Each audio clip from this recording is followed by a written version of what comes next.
There she is. There you are. No, you're the cowgirl. Oh, all right. And she lived happily ever after. That's what that photo up there says. Yeah. And you're in the photo above our heads. All right. The blue, the painting. Right. The painting. Good morning, everyone. Hi, Bob. Hi, Bob. Well, he's in the thing there. The Rough and Rowdy Ways poster. Oh, that's not Rough and Rowdy Ways, is it? I don't know what it is. I can't read it. My eyes. The blue painting. How are you, honey? I'm static. Okay, great. Captain's log. Captain's log. Today is Thursday, right? Take these things out from behind your neck. Oh, you told me to put them. I wanted to see, but it's like, nah. All right, not good. No, not good acupressure. No, I fear you would lose blood flow to the brain if you sat on that any longer. I'm not sitting. Well, if you had them under your neck, right? Rubber balls. He's talking about. We don't care. It doesn't. You don't need to see them. That's a picture. That painting was a very early one, and that was me and John in the Neptune era of our courtship, and I was Amphitrite, water goddess, and you were who? Oh, this is really sweet. Poseidon, right? Yes, honey. Theodonis was our son. Oh, okay, right, all right. I get confused. I don't know anything about Neptune. I Atlantis, right? Well, yeah, well, the days of Atlantis. Oh, okay, gee. So last night, I don't want to get confused. I'm all right. You know, I'm terrible with history. I was in school too, and I get like all. You know why? Because we have lived so many lives that it not behooves. You use that word too much when it's not appropriate. I know. Um. Oh my God, Johnny, what are you doing? I'm just gonna stretch this muscle out in your back. This is too much for the cat. You don't need to do. Pause it. Yes, honey, I love you too. Oh God. Okay, so if we're still looking at this painting up above, it's the blue sea people. It's the man and woman making love. If you don't see it, then perhaps you don't have an eye for sort of abstract art. I don't particularly think that picture is much of an abstract, and that's Nelly. Nelly, that one. I know you're gonna take that one. From Nelly actually put that on her website. That photo years ago, and I was like so thrilled. Yeah. Um. And yeah, Nelly. The kids follow me on fucking Instagram, Twitter, and Facebook. Sometimes all of them. But Jules, Ryan, Nelly, and Shawnee all have followed me since my connection with John. And we've seen each other publicly, and yeah. So it's like, we'll talk more on that later, but yeah, and they all know my story, and they've all been interested in it and followed it from the beginning, and our relationship together has grown because there are star kids, and those kids know exactly what they are. And it doesn't need to be broadcast or anything. That's Lena's department. Well, I'll tell you one thing. I was shocked from the beginning and very moved and very deeply, deeply touched when Lena started bringing me along here on the internet, and I jumped. I was very much a perpetrator, but what I'm saying is I was also shocked at her willingness to do so. She didn't care if anyone thought she was crazy. Let them. That's always been her attitude, and it still is. Right? Yeah. And when I contacted, well, I didn't contact all the kids. Some of them contacted me first. But however it went down, I was just everything just unfolded for me and John in a very cohesive and organic way. and people who were telepathically and spiritually really ascending on the same level with us, which these kids are. Mm-hmm. It was nothing was ever questioned. It was just always, okay, what's happening? How you doing? How is it going? Shawnee from the beginning calls me mom. So does Jules, even though we're the same age. Mom. Yeah, you can have more than one mom. It's okay. No problem with that. I had shit in my life. I had surrogate mothers galore. Not surrogate mothers. Stand-ins for my real mother who couldn't, for her own problems, mental problems that she was having, couldn't nourish me emotionally the way I needed, or physically. Now, and this is not to take away from my biological mother, but it's just, it's just to pass a message on that, a lot of people go through this abandonment and, mommy daddy issues. That's just life. But I don't want to get away from that painting for a minute. Let's just talk about that. And the reason we're talking about the days of Atlantis and Neptune is because John took me there last night briefly. Well, it was really quite a long journey. It was pretty solid. Earth hours, about an hour and a half. You're kidding? That felt like 30 seconds. Yeah. Well, that's what it's like, Lena.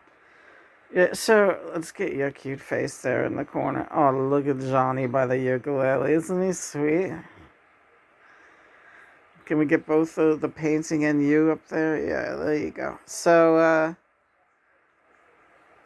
and that was weird for astral travel. I could feel us going underwater. John kept saying, "Are you ready? Are you ready? We're gonna go. You wanted me to take you on a trip tonight, a new trip, kryptonite. No, a new trip tonight that we haven't been on in a while. That we haven't been there." John, pause it. Okay, we're having to pause this camera. I'll just explain because all these amazing waves of electromagnetic fields are hitting me while we're doing this video this morning, and it's like waves of emotion. Hold on. And this is really nothing I can control, but what we have to do is I'll just show one of the crystals. We got the crystal plate from last night that we showed, and we got like a couple of these big Lemurians, and Lemurians are also part of the story of Atlantis, and I had to place them around my solar plexus, shoulders, and collarbone, and that's alleviating the pressure of these. It feels like when waves are crashing on you from either side. When you can't get up at the beach when it just keeps coming and you get up and another wave crashes you to your knees. At first it's funny, and then it starts getting a little scary. So we're going to just pause just another minute.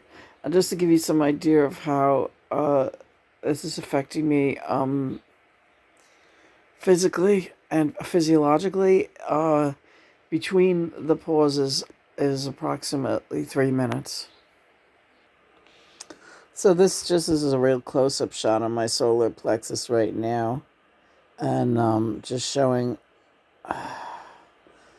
the little setup that is definitely, it's drawn out any hectic energy and is calming me down. I've got my titanium and copper in that dream catcher piece. Inside of that is a piece of moldavite. All of that is on the Lemurian selenite plate. Then I have the two large Lemurian, and you can feel them getting hotter and hotter. And then we'll be taking that off the body and, letting it cool down and recharge. And that's what I've had to do now for the last 5 minutes or so between takes. So we're going to pause again for a moment. And now I feel it has passed, yes. But That's what part of crystal healing and crystal energy will do. And the reason we just had that episode, I guess you could call it, is because of the very high emotional love vibration that was passing through both of John and myself as we were remembering last night's astral trip together. It was so powerful. So powerful. What do you remember? I remember going under and just saying, "Are you sure? Should I hold my breath?" And you said, "You can if you want, but try when I give you the signal, go ahead and breathe, while we're under the water." And it was lit. It was lit up under this water. Very bright light. It wasn't like being dark underwater. We could see each other like we were in a bright room, but we were definitely underwater. So he just pulled me very gently down, down, down. And then he just said, like, just slowly try it. Try breathing. If you don't feel like you can breathe, we'll bring you back up. And I just started talking to him and breathing like I was above land, just as easy as could be, even easier, if that's possible. Just like, yes. And it was just like very conversational and looking around and like, wow, and I was apprehensive, and he said, if you're the least bit uncomfortable, we'll go back. I'll bring you back up. And so I just was like, I don't want to leave, but I feel like I'm afraid I'm going to run out of air, and that's making me nervous. So he was like, all right, you're doing great. You're doing great. But anytime you want, just open your eyes. Open your eyes. It's so simple to just open your eyes, and you'll be back. We'll be back up.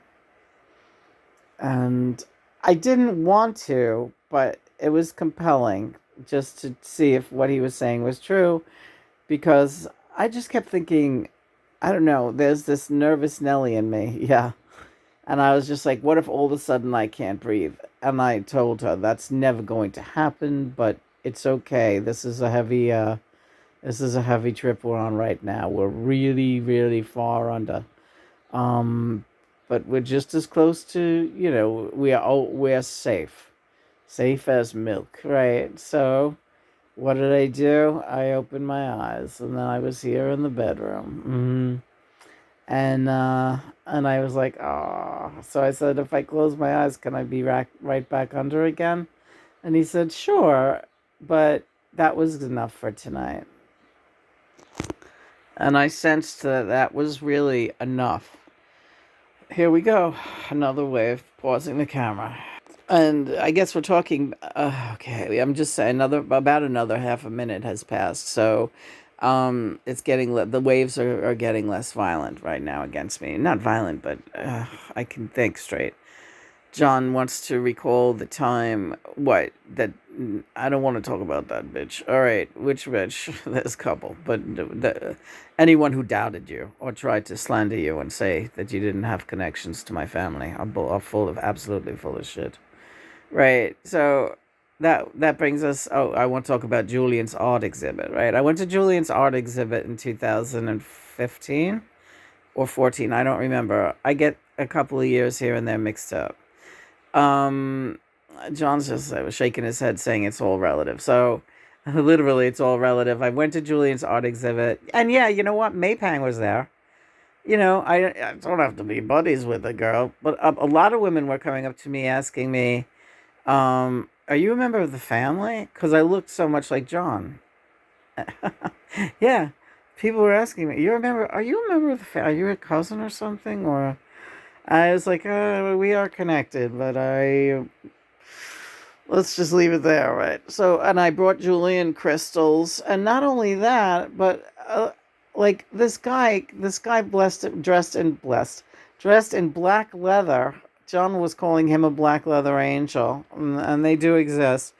Joey Ramone was a black leather angel. In fact, the guy came up to me out of clear blue and said, we know each other somehow, right? This kind of, not a rocker. He looked like a biker rocker, and he's definitely a biker. And all of a sudden, I said to him, "Are you Joey Ramone's friend?" Because Joey Ramone said that, yeah, that's Pete. So I was like, and then he introduced himself as Pete, right? The guy after Joey in my ear tells me this. So then Joey says, "On you ever ask him if he still has those black pants, or did they finally get up and walk away?" So apparently and through me, this Joey Ramone was talking to this old friend of his at Julian Lennon's art exhibit, joking around about the old pizza place in Forest Hills on Metropolitan Avenue. And the guy acted like it was the most. This guy Pete acted like it was the most normal thing in the world that Joey Ramone's ghost was talking to him at Julian Lennon's photography exhibit through this strange woman, Lena, who he never met. Now you gonna tell me out there that I don't got something really weird going on?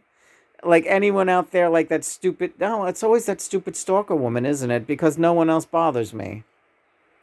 But the things that she has done in the past, like she used to go on Quora under an anonymous, not just her stupid name, but her anonymous name that she had an anonymous thing going for a while, that she was calling me, saying that she was very close. She was an anonymous close friend of Julian's and Sean's. She didn't even know their names. She was like, John, I am good friends with John's kids. This goes back to, like, right when she first started stalking me actively. And she was like, I am good friends with Sean's kids, and they are both looking into taking legal action against Lena because of what she is doing. Right. Like, blatantly lying about all these things. And meanwhile, here I am at. Please, please, please. You are so finished, lady. You are so done. I love busting your balls, you weird hair dude thing. You weird mushy nosed hair dude thing. Okay, more negativity. No, it's fine. This is part of the exorcism. We are doing exorcisms this week, honey, 100%. I want to ask you, what do you want to do with that shelf up there? Do you want to give some of that to Goodwill? No, because you have a lot of beautiful sarongs up there. So, but I'm thinking maybe we should put them in neater piles. Yeah, I don't know. It's very, very, jury's out, right?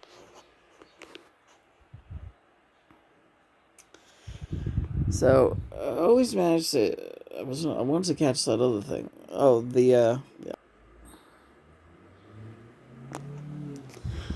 there it is. It's beautiful. It's a beautiful piece. And it definitely works. So this morning we're having a doctor visit on the telephone there. The telephone, well, how we do it, televisit. Right?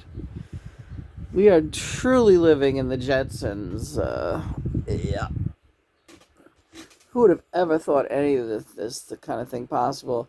So they can kind of look at me, talk to me, ask me questions, even look in my mouth if they need to, all via telephone. Yeah.